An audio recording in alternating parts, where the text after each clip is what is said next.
दोस्तों, गौतम बुद्ध की शिक्षा हर किसी के जीवन को नई दिशा दे सकती है। अगर आप भी इसे मानते हैं तो कमेंट्स में नमो बुद्धाय लिखना मत भूलिए। एक समय की बात है, नगर में एक व्यापारी रहता था। अपने और अपने परिवार के भरण पोषण के लिए वह नमक का व्यापार करता था। उसके परिवार में पत्नी और 2 पुत्र थे। व्यापारी के दोनों पुत्रों का स्वभाव बिल्कुल अलग था। जहां एक और बड़ा पुत्र बहुत ही संकोची और शर्मीले स्वभाव का था, उसे किसी से बात करने में भी शर्माती थी। वहीं उसका छोटा पुत्र बहिर्मुखी स्वभाव वाला व्यक्ति था। वह किसी से भी अपनी बात कहने में कभी संकोच नहीं रखता था। लोग अक्सर बड़े पुत्र को भोला और बेवकूफ समझते थे। कई बार लोग उसके भोलेपन का फायदा भी उठा लेते थे और वह पलटकर कभी किसी को कुछ नहीं कहता था। व्यापारी अपने पुत्र के इस स्वभाव के कारण बहुत अधिक नाराज होता था। बातचीत ना कर पाने और शर्मीले स्वभाव के कारण व्यापारी ने कई बार अपने पुत्र की पिटाई भी कर दी थी। हालांकि इस वजह से उसके पुत्र का स्वभाव सुधरने के बजाय और भी खराब हो गया। बचपन से ही बड़ा पुत्र बेहद परेशान रहने लगा था। उसके अंदर आत्मविश्वास की कमी हो गई थी। परीक्षा में वह आते हुए प्रश्नों के उत्तर भी अपने डर के कारण नहीं लिख पाता था। इस कारण उसकी शिक्षा भी ठीक ढंग से नहीं हो पाई। बड़ा पुत्र जब युवावस्था को प्राप्त हुआ, तब व्यापारी ने उसे अपने साथ व्यापार में हाथ बंटाने को कहा। अपने पिता से डर के कारण वह व्यापार करने को तैयार हो गया, किंतु वह कई बार ऐसी गलतियां कर देता था जिससे व्यापारी बहुत अधिक नाराज हो जाता था। एक दिन व्यापारी किसी दूसरे काम के कारण शहर गया हुआ था। उस समय उसकी दुकान पर बड़ा पुत्र बैठा हुआ था। तभी कुछ लोग आए और उन्होंने बड़े पुत्र से कहा कि हमें तुम्हारे पिता ने भेजा है। उनका यह संदेश है कि इस समय दुकान में नमक की जितनी बोरियां रखी हुई है वह सब हमें दे दो। उन्होंने नमक की सभी बोरियों को शहर मंगवाया है। व्यापारी का पुत्र उनसे प्रश्न पूछने की हिम्मत जुटा ही रहा था कि वे दोनों आदमी दुकान के अंदर घुस गए और दुकान में जितनी भी नमक की बोरियां रखी थीं, सबको तांगे में रखा और लेकर चले गए। व्यापारी के पुत्र ने उन्हें रोकने का प्रयास किया, किंतु संकोच और शर्मीलेपन के कारण वह उन्हें कुछ कह नहीं पाया। उसने मन ही मन सोचा कि यदि मैं इन्हें नमक ले जाने से रोकूं तो पिताजी मुझ पर नाराज होंगे।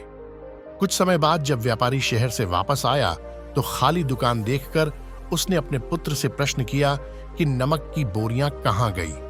यह दुकान इतना खाली खाली क्यों है?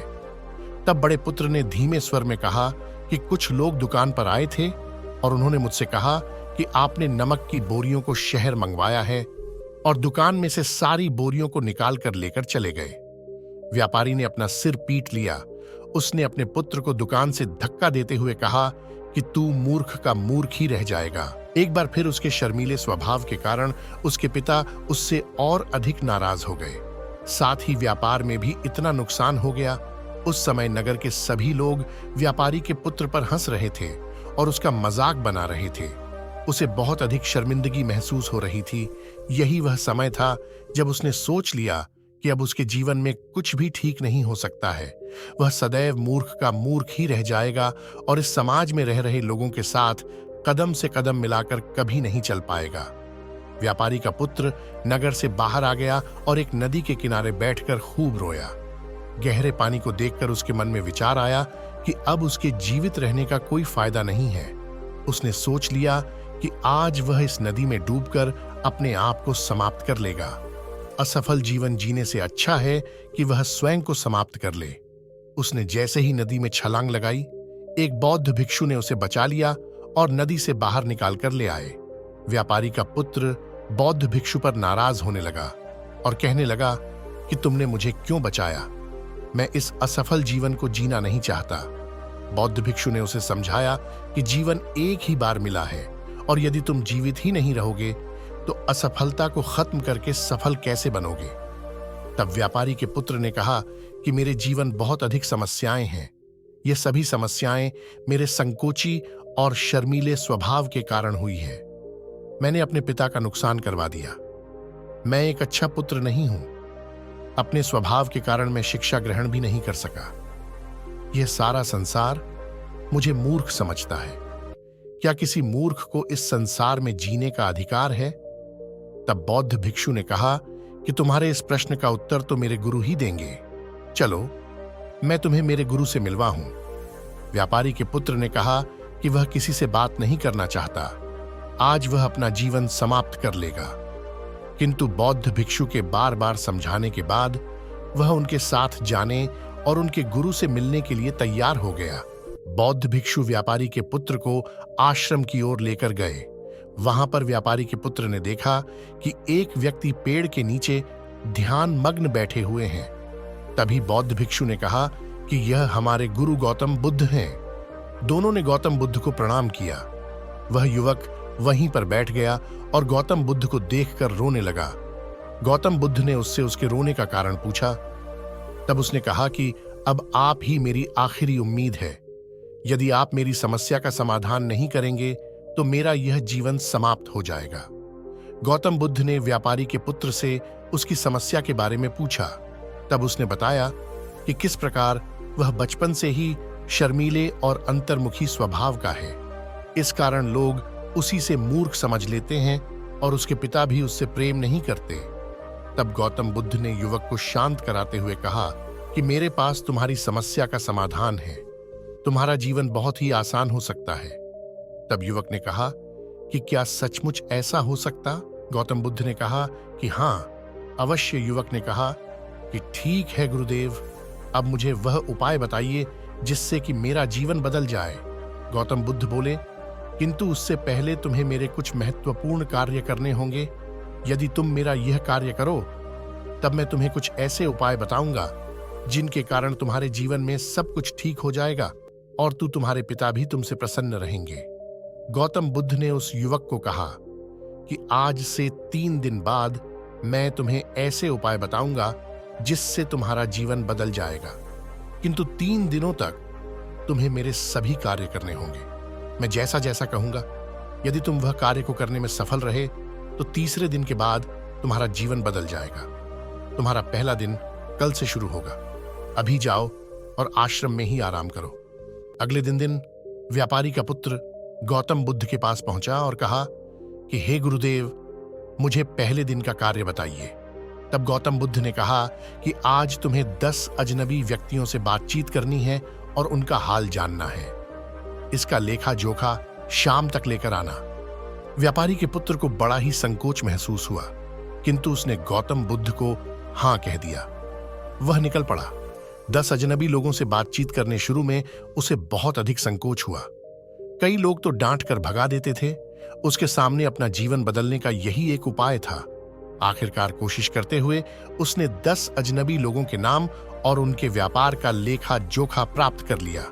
शाम को जब वह गौतम बुद्ध के पास पहुंचा तो प्रसन्नता के साथ उसने गौतम बुद्ध को बताया कि आज का कार्य उसने सही ढंग से पूरा कर लिया है। कुछ लोग तो उसके मित्र भी बन गए हैं। दूसरे दिन फिर वह युवक गौतम बुद्ध के पास पहुंचा। तब गौतम बुद्ध ने कहा कि आज का कार्य है, तुम आश्रम में रह रहे 10 शिष्यों को संबोधित करते हुए उन्हें जल के उपयोग के विषय में पढ़ाओ। गौतम बुद्ध की बात सुनकर व्यापारी का पुत्र हक्का बक्का रह गया। उसने कहा कि आप मुझसे किस प्रकार का कार्य करवा रहे हैं? मैं अपनी शिक्षा ठीक से पूरी नहीं कर पाया हूं। मैं यह कार्य नहीं कर पाऊंगा। तब गौतम बुद्ध ने कहा कि ठीक है, तब मैं तुम्हें उपाय भी नहीं बताऊंगा। व्यापारी के पुत्र ने प्रार्थना करते हुए कहा कि आप जानते हैं मेरी शिक्षा अधूरी है, फिर मैं किस प्रकार बालकों को शिक्षा दे सकता हूं? गौतम बुद्ध ने मुस्कुराते हुए कहा कि यहां सिर्फ मैं जानता हूं कि तुम्हारी शिक्षा अधूरी है, वे बालक नहीं जानते। तुम रोज अपने जीवन में जल का उपयोग करते हो। यही सब बातें जाकर उन बालकों को बतानी है। आखिरकार व्यापारी के पुत्र के पास कोई रास्ता नहीं बचा। हिम्मत जुटाकर वह उन बालकों के पास पहुंच गया। शुरू में तो उसके हाथ पैर कांप पड़ रहे थे, किंतु आखिरकार उसने जल की विशेषताओं के बारे में बताना प्रारंभ कर दिया। उसने बालकों को जल की 5 विशेषताएं बताइए और जल्दी से वहां से भाग आया। गौतम बुद्ध के पास आकर उसने कहा कि बहुत अधिक डर लग रहा था, किंतु मैंने बालकों को जल की 5 विशेषताएं बता दी हैं। गौतम बुद्ध ने कहा कि जो एक बार फिर कोशिश करके आओ। व्यापारी का पुत्र ने एक बार फिर हिम्मत जुटाई और बालकों को जल के विषय में पढ़ाना शुरू किया। इस बार व्यापारी के पुत्र को बिल्कुल डर नहीं लग रहा था। पूरे आत्मविश्वास के साथ बालकों को शिक्षा दी। तब गौतम बुद्ध ने युवक की प्रशंसा करते हुए कहा कि तुम अवश्य ही साहसी हो। गौतम बुद्ध से शाबाशी सुनकर वह युवक बहुत अधिक प्रसन्न हुआ।